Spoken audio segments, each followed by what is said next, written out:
जय नागरिक अहिले जुन राजनीतिक स्थिति छ अहिले देशको जुन अहिले अवस्था छ यो अवस्थामा चाहिँ हामी एज अ नागरिक प्रथम अभियन्ताको हिसाबले अभियानको हिसाबले यो अभियानले के गर्न खोजेको थियो भने पहिला चाहिँ राजतन्त्र थियो राजतन्त्रबाट चाहिँ 62-63 पछि चाहिँ नेतातन्त्र आयो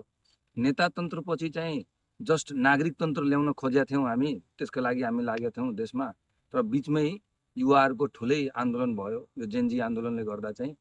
अहिले स्थिति बदलिसकेको छ यो बदलेको स्थिति के हो भन्ने म अलिकति प्रश्न पार्न चाहन्छु यसमा चाहिँ यदि यसलाई राम्रो राम्रो डाइरेक्सन ओरिएन्टेसन अभिमुखीकरण भएन भने यो चाहिँ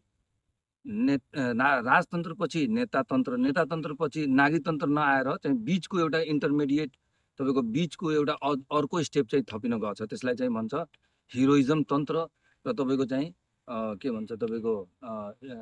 व्यक्तितन्त्र भन्छ त्यसलाई यो व्यक्तितन्त्र के हो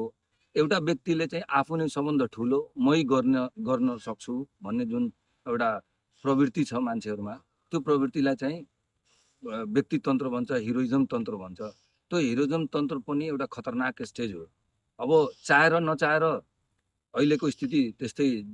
जाँदैछ भन्ने अलिकति डर छ हामीलाई अब पनि यो जुन नागरिकतन्त्र ल्याउन जुन हाम्रो प्रयास छ यो जारी नै छ र यो चुनावपछि सायद अझै टाइम लाग्ला हाम्रो आकलन छ अझै टाइम लाग्ला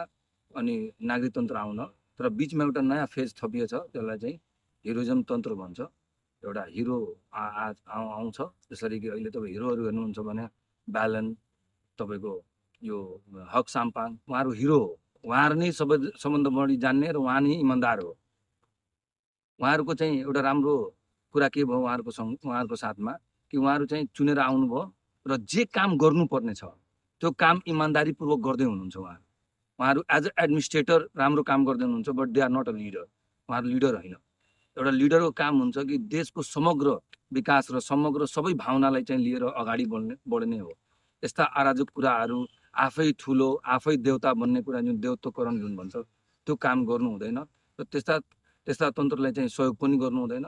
र अहिले चाहिँ उहाँहरू चाहिँ यदि राम्रो गर्न केही चाहनु भइरहेछ भने एक ढिक्का भएर यो पुरानो शक्तिहरूलाई राम्रो विचारधारा लिएर र देशलाई के चाहियो के समस्या छ त्यसको समाधान के छ त्यो सबै प्याकेज लिएर चाहिँ उहाँहरू अगाडि बढ्नुहुन्न एक ढिक्का भएर बढ्नुहुन्न भने यही पुरानो शक्तिहरू चाहिँ फेरि दोहोरिने चाहिँ खतरा छ र म यही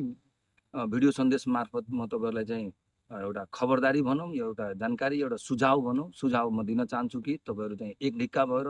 हामी सबै युवाहरू मिलेर एक ढिक्का भएर अगाडि बढौँ अनि यो पुरानो शक्तिहरूलाई चाहिँ हामी परास्त गरौँ